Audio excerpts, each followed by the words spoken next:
Livre para todos os públicos. Na semana que celebra a luta dos LGBTs em todo o mundo, a nossa conexão de hoje é com o jornalista, ator e ativista Ari Areia e um papo também com o ator e comediante Denis Lacerda. Está no ar o nosso Conexão Ceará de hoje.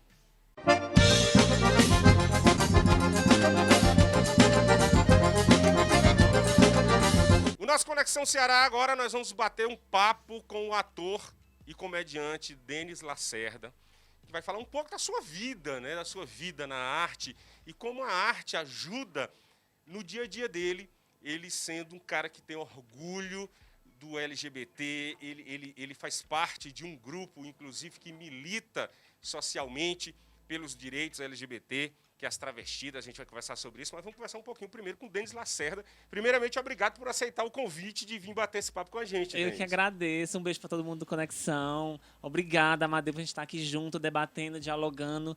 Um beijo para o mundo, para o world. Denis Lacerda, quantos anos, Denis? 15. 15. Tá louca? Não é a Dediane Piaf, hein? Ele já vai achando que é Gente, eu tenho 33. Eu tenho 33 anos. Nasci em 2 de dezembro de 1986.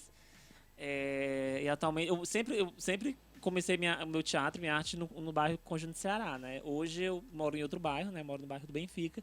Mas foi onde eu comecei, mas sempre estou pelo Conjunto Ceará, né? Nessa pandemia a gente vai com mais calma. Chegamos aqui para bater um papo, ele abriu um espaço na sua agenda, está fazendo home office, mas o trabalho dele, que é jornalista, que é ator, é ativista, e a gente tem um prazer enorme de bater esse papo hoje com ele aqui, que é o Ari Areia. Tudo bom, Ari? Tudo bom, Deus, obrigado aí pelo convite, estamos aqui às ordens.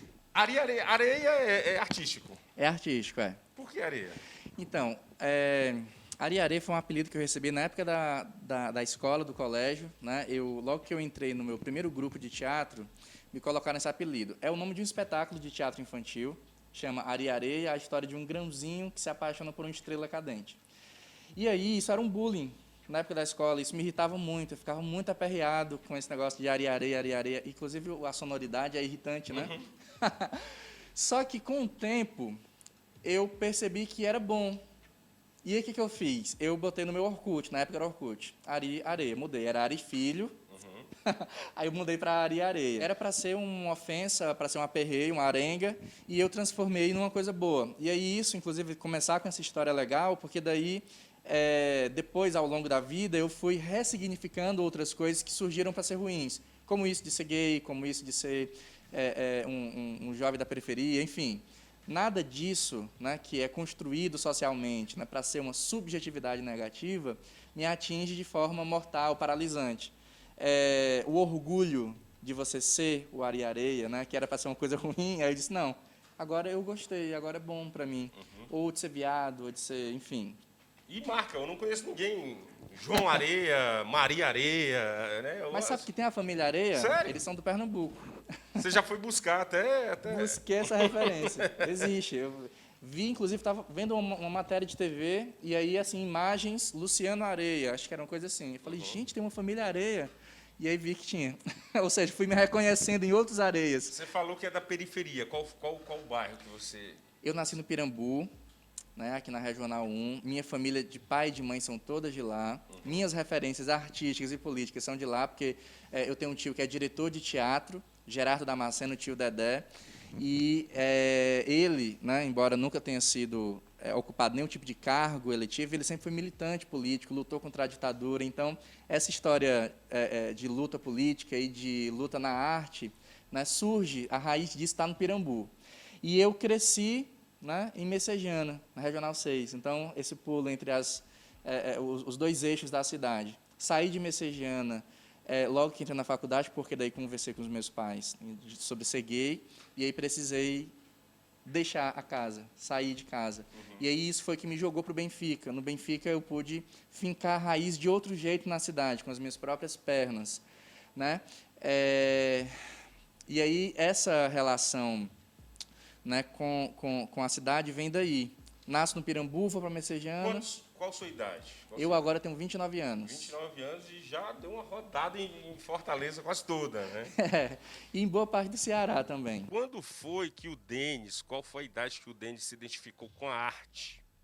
Olha, assim, desde o início, assim, eu sempre fui muito apaixonado pela arte, assim, sempre via televisão, sempre via programa, aquela coisa, né, na minha geração, via programas, via novelas, eu sempre gostava de montar esses, a minha mãe falava assim, mãe, compra uma folha de isopor, e eu brincava com essa folha de isopor, pintava num pedaço de madeira e fazia cenários, eu criava interpretação, brincava de telenovela, então eu sempre gostei de envolver essa coisa da atuação intrinsecamente, né, então sempre estava envolvido Qual nessa... idade era?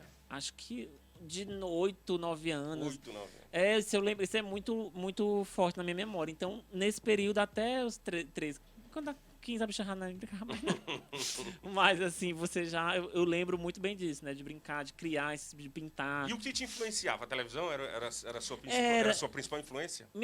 A minha infância de cor, de diversidade de programa, na minha geração era o programa da Xuxa, né? Eu sempre fui muito apaixonado pela Xuxa, assim, desde a infância. E hoje eu tento levar essa coisa da cor, da diversidade pra personagem com relação a essa coisa dos anos 80 com a Xuxa, né? Assim, tudo eu tenho um pouco dessa referência. Mas sempre foi essa minha paixão, sempre foi essa minha referência desde o início. Sempre gostava muito dessa coisa da cor. Então, na minha geração, eu não podia ver Priscila Rainha do Deserto, não podia ver esses filmes LGBTs, porque além de não ter muito acesso, a gente não ficava... Eu sempre ficava maravilhada com aquelas drag queens, aquela coisa, meu Deus, mas como é que eu vou... Como é que eu nunca posso estar perto? Mas tinha aquela coisa de ver os filmes que tinha drag queen. Aí, quando foi no início dos anos 2000, né, da minha adolescência, tinha a série chamada Queen as Folk, que era a primeira série LGBT... Queens as Folk, que era a primeira série LGBT. Cara, pra minha geração... Americana. Porque ela era uma série canadense, parece que só foi uma temporada. Não deu certo, porque havia muita censura. E virou uma série americana, porque os Estados Unidos, né? Eu vou pra lá. O pessoal, né, tá nem aí. Você é americana, né, gata? Não sou. Ai, não. Sou o Edmilson Filho, nosso amigo, É. nosso tutor. Nosso tutor.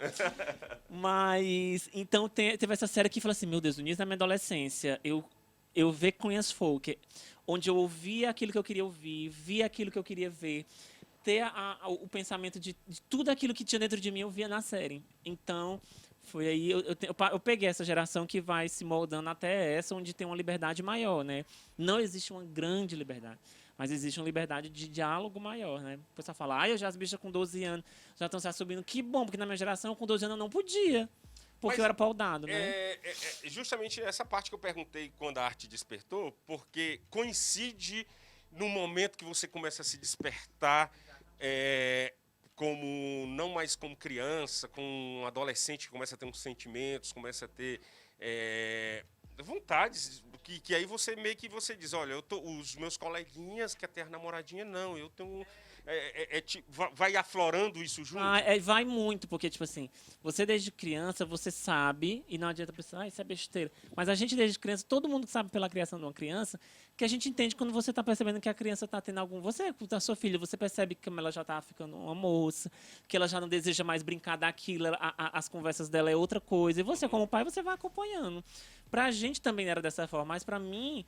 Eu não tinha esse acesso porque não poderia demonstrar esse acesso porque eu era escrachado, eu era sempre apontado na escola, sempre a minha vida inteira, até o final da minha escola eu era apontado, eu era discriminado, eu sofria mesmo como criança, você... muito. Sei lá, 7, 8 anos de idade, eu tinha as minhas paixões, né? Natural, as pessoas se apaixonam. E aí, eu comecei a me preocupar achando que eu tinha nascido com algum problema. Ou psicológico, hormonal. Você vê, uma criança de 8 anos de idade pensar sobre isso. Pensando nisso, né? É um pavor, é terrorismo, né? Então, eu comecei a ficar preocupado. Com a minha entrada... O primeiro sentimento é uma preocupação? Você se sente culpado naquele momento? Culpado e preocupado. É culpado e preocupado. Hoje, quando a gente fala assim, eu fui uma criança viada, eu sou uma criança viada. Por que hoje eu tenho a propriedade de falar que eu era uma criança viada? Porque quando a gente tem essa liberdade de dizer isso, porque assim, eu sempre fui um viado.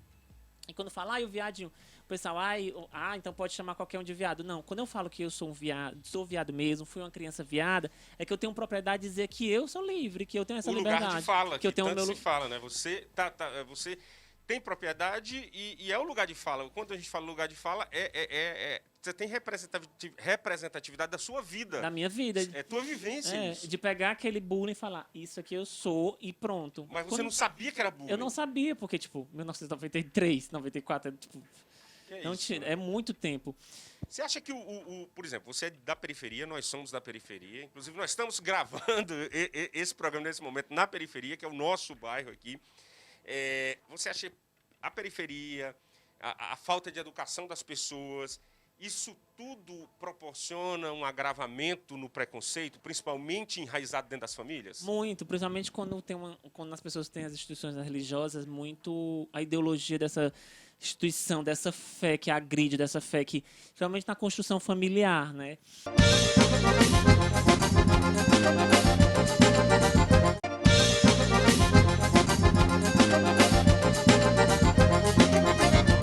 Já deu para ver que você é muito bem resolvido. Olha, já teve uma conversa sobre ser gay, que é uma conversa às vezes muito difícil, até para quem está nos assistindo, a gente sabe as agruras que às vezes as pessoas passam dentro das famílias, dentro de casas, principalmente onde existe um falso moralismo, um falso conservadorismo, que oprime, né, esse sentimento. Você tem 29 anos. Qual foi o momento que você sentiu a necessidade de abrir seu coração para a sua família?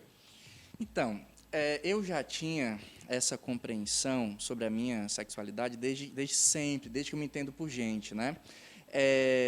Eu digo que tem três momentos, três fases da minha vida que elas são muito marcadas, né? Logo na minha infância, na minha pré-adolescência, eu lembro que eu percebi que eu me apaixonava, né, por outros meninos, e eu falei assim... Quantos anos isso? Sei lá, 7, 8 anos de idade. Eu tinha as minhas paixões, né? Natural, as pessoas se apaixonam. E aí eu comecei a me preocupar achando que eu tinha nascido com algum problema. Ou psicológico, hormonal. Você vê, uma criança de 8 anos de idade pensar sobre isso. Pensando nisso, né? É um pavor, é terrorismo, né? Então, eu comecei a ficar preocupado.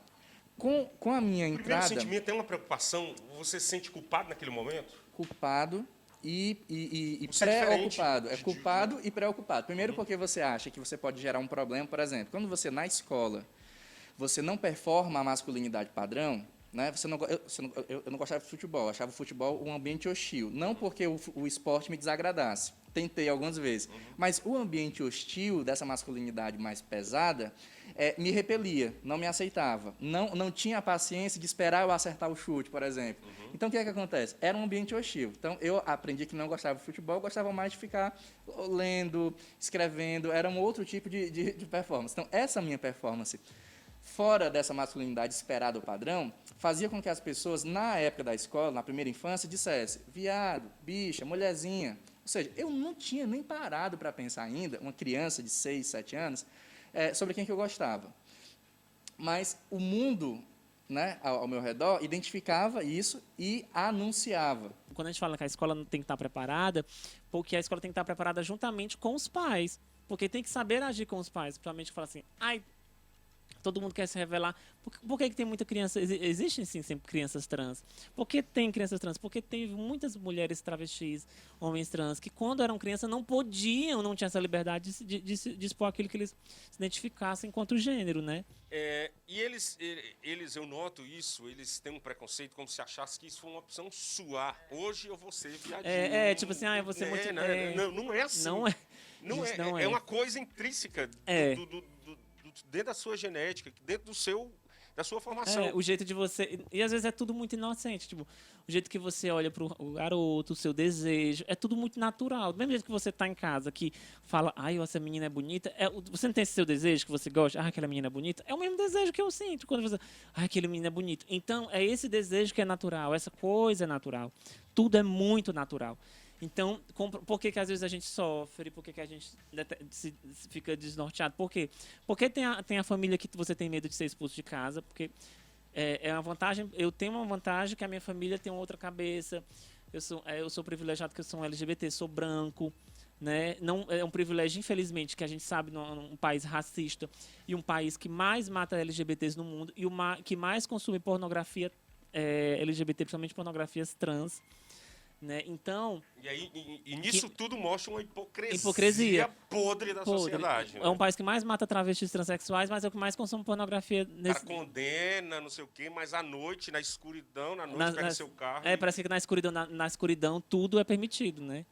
Mas eu tive esse privilégio por ser disso, mas tem muita gente da comunidade que tem medo, crianças e jovens. Tem gente que eu conheci que com 15 anos foi expulsa de casa. porque disse que se assumiu LGBT e foi expulso de casa. Imagina, um jovem de 15 anos, você tem sua filha que tem 13, 14 anos, você não imagina sua filha passando fome. Imagina um jovem de 15 anos, um trans travesti de 15 anos, 12, 13 anos, é botado para fora de casa, tá morando na rua. E aí, tipo assim, é quando você fala, eu vou falar pelo que eu conheço, mas eu não posso no lugar de fala de uma mulher na sigla T, na sigla trans, né? Mas por que que muitas... mas elas estão aí na rua se prostituindo, não sei o quê. Gente, imagine você sair da sua casa, ser expulso de casa, não tem acolhimento na sua casa, você não consegue um emprego porque você é discriminado pela sua orientação. A gente é vitimado 2 vezes. Primeiro, pela violência, e segundo, por não ter quem a acolha. Aí você precisa comer, você precisa morar. Você vai para prostituição. Eu não tenho problema nenhum com a prostituição. Eu acho uma profissão ok. Não tem um problema. Mas, assim, tem gente que não gosta de fazer, tem gente que gosta de fazer. E se gosta de fazer, ok, tá tudo certo. Para mim tá tudo certo. A sua família, quando foi que você se despertou, assim? Porque as coisas acontecem muito naturalmente, às vezes, né? Sempre fui uma libélula. Né? Como é? Sempre fui uma libélula. Ela é sempre, né? E aí, você se sentiu, você falou uma palavra muito bonita agora há pouco, acolhimento. Você se sentiu acolhido por sua família, Denis? Eu senti, porque assim, primeiro quando eu quis fazer arte, a minha mãe falava assim, você quer ser advogado, você quer ser médico, você quer ser jornalista, então eu não tenho dinheiro, mas eu vou lhe investir da forma que pode. Ok. Você quer fazer teatro? Ok, vá até onde você aguentar.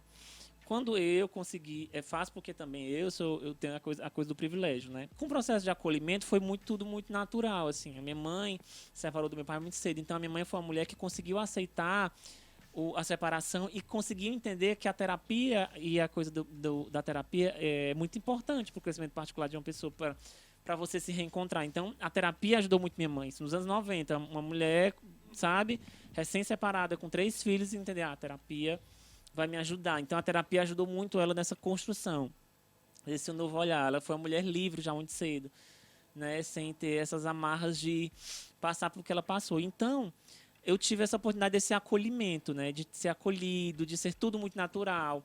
Eu nunca falei pro resto da minha família, mas... Naturalmente, era perceptível. Era perceptível. Eu falei para minha mãe, mãe, eu vou falar para a senhora por menino, porque, enfim, mas não vou falar pro resto. Se você quiser perguntar, sabe? Tranquilo, mas... Então, a minha obrigação era com ela. Então, essa coisa foi muito natural. O verbalizar é a grande questão. Tanto que muitas Dialogar, pessoas... né? E aí eu tomei a decisão de falar para eles, né, porque eu não queria ter uma vida dupla. Eu saí da igreja, fiquei 2 anos fora da igreja, mas sem dizer. Até que eu cheguei e falei, olha, é o seguinte, sou gay, gosto de meninos. Você disse que viveu, né, boa parte da sua vida de adolescente na igreja. Existe um preconceito dentro da igreja, mas ele é transformado ali, sei lá, em um dogma religioso que diga que disfarce o preconceito. Não sei se você consegue captar o que eu estou te perguntando. Tem o preconceito, mas ele diz que ali não é o preconceito. Ali ele está dizendo que é por causa da Bíblia e tal. Existe isso? Existe, sempre vai existir, mas existem uns respiros que eu tenho achado muito interessantes, que são religiosos, cristãos, progressistas, né?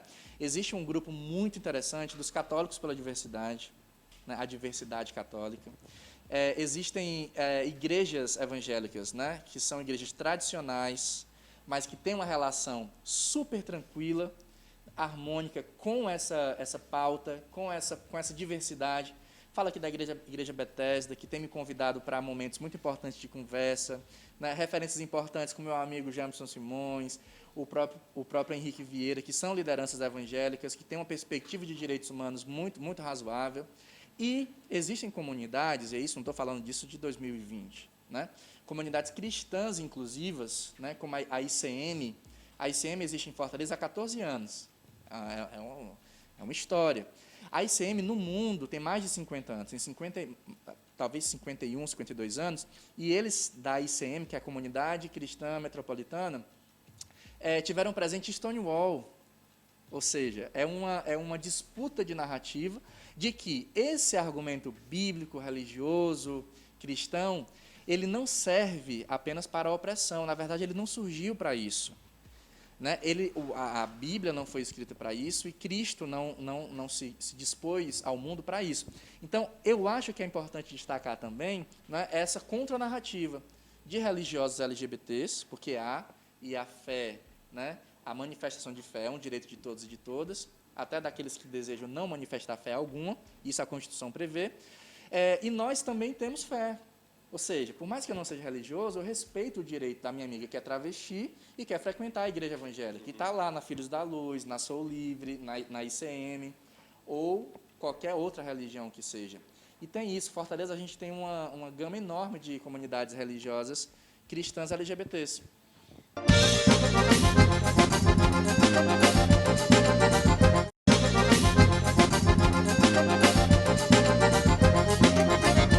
A gente tem relatos de pessoas LGBTs que, inclusive daqui a pouco a sigla aumentou e eu vou pedir uma ajuda aqui ao Denis, nas siglas, né?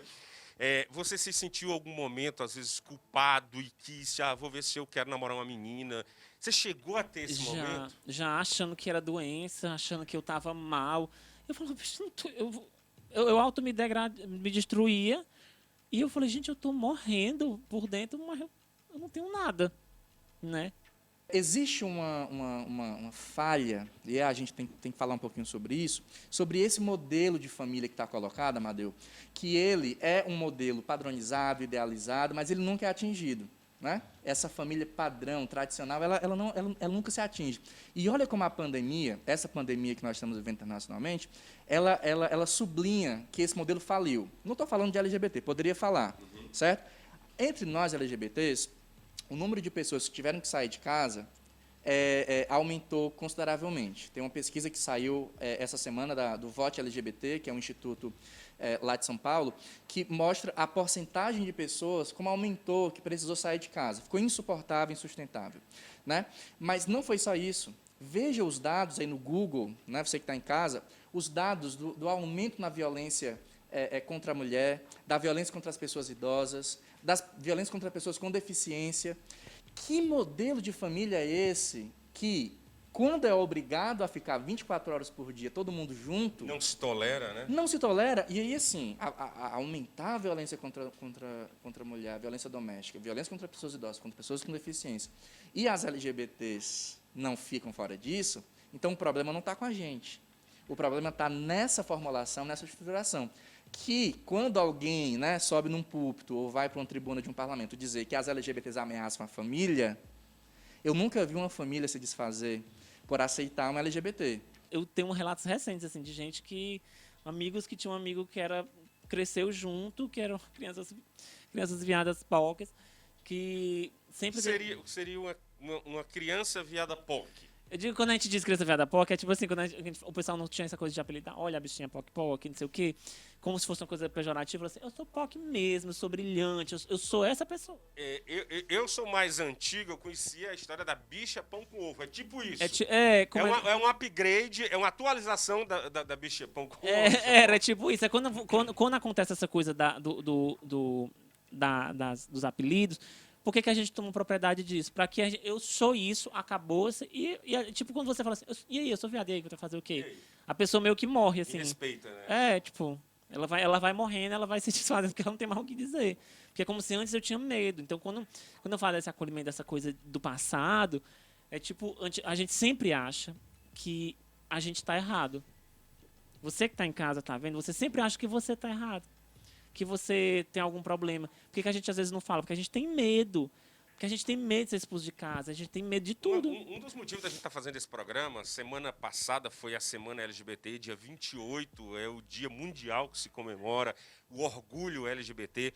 Ano passado eu estive na New York City Pride, que é que é uma das maiores paradas LGBTs do mundo, né? E lá onde tudo começou, que teve uma revolução, a Revolução de Stonewall, que era um bar que era frequentado por LGBTs, a polícia reprimia com violência, e a população ao redor daquele bar, o próprio bar, começaram a criar ali raízes de revolução e de enfrentamento ao preconceito. Isso há 50 anos atrás. Não, isso é muito rico, tu fala, porque sobre o Stonewall, há 50 anos atrás, foi uma revolução, porque naquela época, há 50 anos atrás, pessoas elas eram discriminadas, o que eles pegavam? Eles diziam que os LGBTs eram uma doença, eles abriam o crânio das pessoas.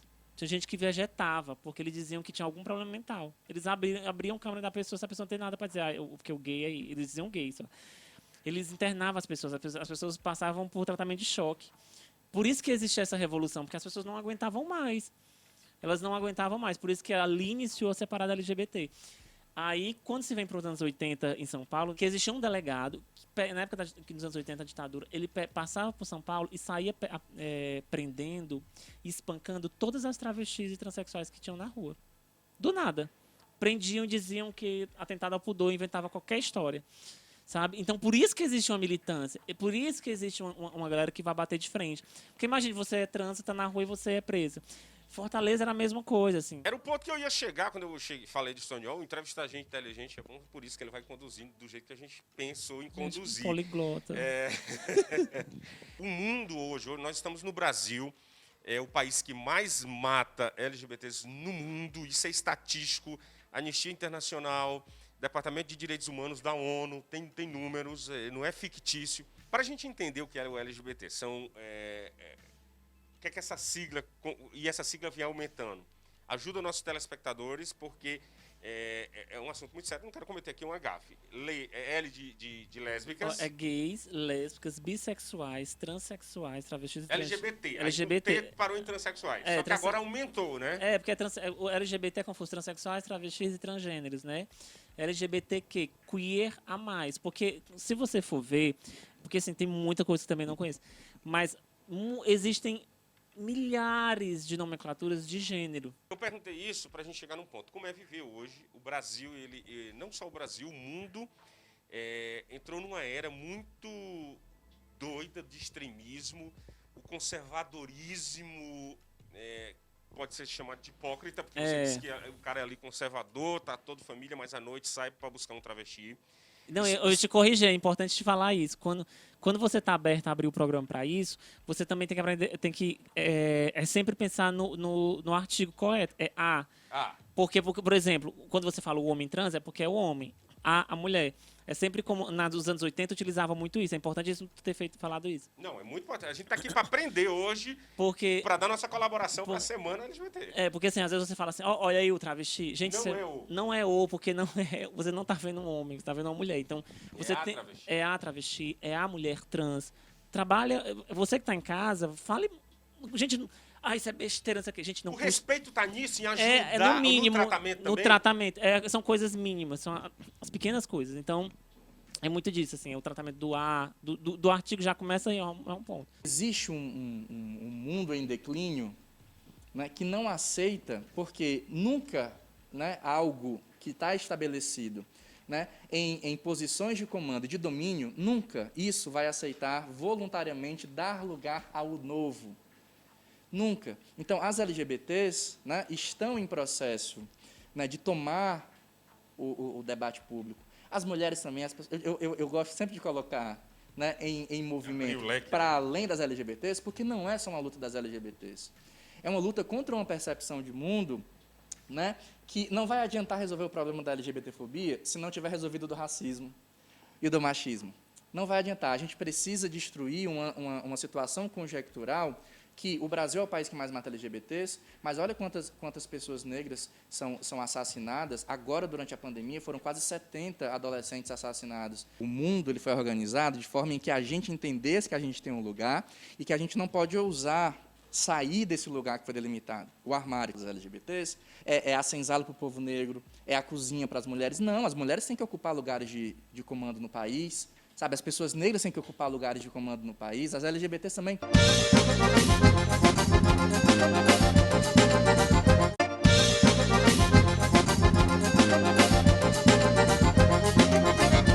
Qual a importância de levar essas informações que você está passando aqui, que até, para mim, que estou inserido, tem muita novidade, todo dia tem muita informação, e às vezes tem pessoas que não chegam a essas informações. Qual a importância de levar essa informação, de levar até como se comportar, como tratar uma pessoa LGBT? Você chega essa informação para você, é para você entender que uma comunidade...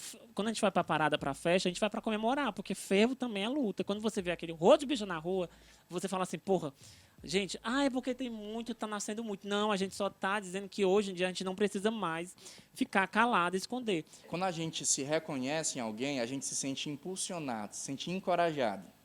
É tipo assim... se fulana pode, então eu também posso. Esse se sentir encorajado, né, ele é motivado por um reconhecimento, você se reconhecer em alguém, né, em uma outra pessoa, em um outro corpo, em uma outra luta. E existe uma necessidade fundamental, né, de que esse reconhecimento ele tem um saldo organizativo, que isso é a articulação do ativismo, a articulação dos movimentos sociais. A gente nunca vai resolver nada sozinho. Você está muito irritado com uma situação, e eu também. Então, a gente pode se juntar e falar assim, olha, essa situação não pode continuar. Aí vamos nós dois juntos lá e vamos mudar a situação. Isso é organização. E essa organização ela tem que ser constante. Estou falando aqui de uma movimentação, por exemplo, que pode ser em defesa, né, do direito à moradia das travestis. Muitas meninas, né, trans, muitas mulheres travestis que estão à margem, né, porque foi negado a elas, né, desde a permanência na escola até a saúde, mercado de trabalho. E muitas delas acabam desaguando na prostituição. Elas têm condição de pagar um aluguel de um imóvel, mas na hora de fechar o contrato, elas têm dificuldade, porque o documento é de homem, o corpo é de mulher e o corpo é de uma travesti, né? A performance incomoda. E aí, olha que dificuldade. Não se trata de alguém que está pedindo favor, alguém que quer contratar um serviço. E a transfobia barra ali. Mas a gente ainda sabe que existe no mundo países que quando a pessoa se assume LGBT, ela é jogada de um penhasco. Tem países... Na Rússia você não pode se manifestar, né? Na Rússia você é preso. Se você se manifestar com a bandeira, você é preso. Você é espancado até a morte. Tem gente que na Rússia, a gente tem muitos... Vocês podem ver Põe na Roda, que é um YouTube, você pode ver muitas meninas.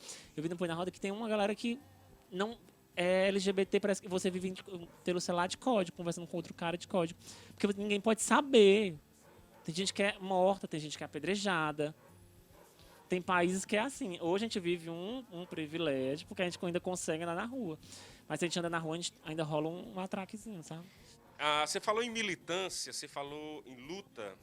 A luta, semana passada foi a semana do LGBT e foi, por coincidência, a semana que perdemos uma grande ativista na luta pelos direitos LGBT, que é a Tina. A Tina é uma Você amiga. a conhecia pessoalmente? Era minha amiga, muito assim. Então eu fiquei muito transtornada de perder ela por Covid. E a Tina era de uma doçura. A Tina, quando a gente encontrava, na última vez que eu vi ela, ela foi para a festa das travestidas, a gente fez uma festa no Paraíba Bar, que era o nosso carnaval. E ela foi as travestidas, que não sei o quê. E a Tina foi foi a travesti que fundou a ATRAC, a Associação das Travestis do Ceará.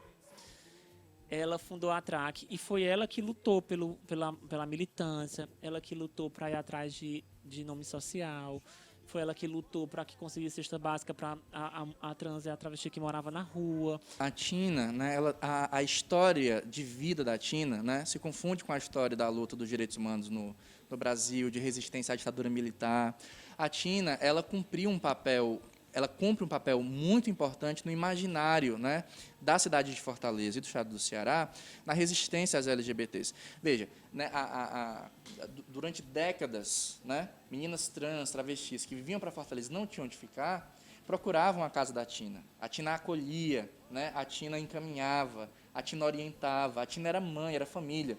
E isso que a Tina representa, isso que eu estou te contando, não é a Tina só.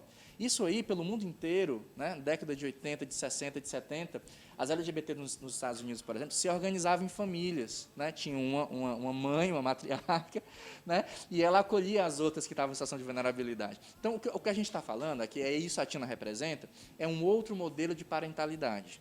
Né? Esse clima da dificuldade, essa situação de vulnerabilidade, faz com que a gente seja forçado a criar outras estratégias de subsistência, de organização. E aí, né, são essas situações que impulsionam o surgimento de lideranças. O que hoje existe na comunidade LGBT do Ceará, a parada LGBT, tudo foi por causa de Tina Rodrigues. Sabe? Então é muito recente essa perda da Tina para todo mundo. Inclusive, a gente quer dedicar esse programa a ela. Nós vamos terminar com homenagem a ela aqui, que a luta não pode acabar. Não pode acabar. Foi muito... Ano passado, final do ano passado, a gente foi para o lançamento de um livro E uma das folhas do livro tinha a Tina falando sobre ela. E fui lá no Cine São Luís. E a Tina falou, gente, eu estou muito feliz porque hoje eu travesti, porque tem muita trans ainda da sigla LGBT. Eu tô falando porque eu ouvi falar, não pode dizer propriedade, porque eu não sou pessoa que pode falar sobre isso. Mas ela falou, na minha época, nos anos 80, 70, eu só passava por fora daqui do Cine São Luís porque é como se eu fosse proibida de entrar. Hoje eu estou vindo para cá para ser homenageada e receber um livro. Para mim é muito emocionante. E para a Tina, eu lembro muito disso, assim, quando a Tina falou isso no ano passado. E ela tem essa importância. Se hoje você vai, se você vai para um espaço público e você toma aquele espaço como seu direito, foi muito da luta dela, assim. Ari, o que você falaria para o nosso telespectador? Tá aí, LGBTs estão com certeza nos assistindo agora, não tiveram assim a espiritualidade, a coragem que você tem, mas precisa de alguém que possa despertar, que seja o gatilho para eles, para uma luta para ser feliz, uma luta para ser humano junto com as outras e não ser deixado ser tratado, ter preconceito em cima dela. Ela luta, olha, me respeita que eu sou um ser humano. O que você falaria para essas pessoas agora, nesse momento aqui no Conexão Ceará? Tá, gente, olha, eu acho que tem uma questão muito forte nessa sua pergunta, né, que as lutas, elas dão sentido à vida, né? Uma vida sem ter uma razão por que lutar, ela é uma vida sem sentido. Agora, na pandemia, nessa pandemia internacional, a gente tem visto o quanto foi fundamental as pessoas se engajarem, né, em causas sociais, em movimentos de solidariedade ativa, ou para distribuir cesta básica, ou para ir socorrer alguém que estava numa situação de saúde mais delicada. Isso deu sentido à vida das pessoas. Então, o que eu diria para você, que por acaso é LGBT, está nos assistindo e não tomou ainda uma decisão mais militante de vida, uma opção de militância de vida, dizer que isso não é uma obrigação, mas isso dá um sentido, isso dá um oxigênio para a sua vida, que é muito importante. Lembre-se que é tudo no seu tempo. A pior coisa do mundo é você ser tirado do armário à força, porque é uma violência contra você. Saia no seu tempo, ou se você quer hoje bater, chutar e falar, não aguento mais, faça. Então, pega essa tua liberdade que é do teu direito, que é tua, que ninguém tem a obrigação de te paudar a nada. Quando a pessoa, eu lembro com um amigo meu, porque a gente tem um respeito pelos pais, né, da gente, tudo. Porque é meu pai, minha mãe, não sei o quê. Eu falo, gente, seu pai e sua mãe, você não vai deixar de amar. Eles tiveram as escolhas deles, eles não escolheram se casar, eles não escolheram ter 50 filhos, eles não escolheram fazer aquilo. Talvez não, porque a geração era outra. Mas aí você tem o seu direito. Você tem o seu direito de escolher a sua vida, a sua liberdade. É um direito seu, ninguém pode tirar mais que isso. Então você que está em casa, está assistindo, faça tudo no seu tempo. Qualquer coisa, bicha, sai logo, porque a poeira é babada e o cupim é escândalo. Então, seja livre, orgulhe-se de ser quem você é. E depois, faz a Gaga, faz a Madonna e te livra. Canta Labarachúrias. Talvez, nesse momento, a nossa reação deva ser, vamos também nos organizar. Maravilha. Muitíssimo obrigado, Ari, por abrir um espaço aí na sua agenda corrida. Está no home office, mas está trabalhando, as pessoas estão trabalhando. E a gente agradece por você abrir espaço para nessa semana dos LGBTs, que não seja só uma semana, seja o ano inteiro, né? Seja um tempo de luta, né? Eu que agradeço, estou aqui às ordens, à disposição. Um cheiro, gente.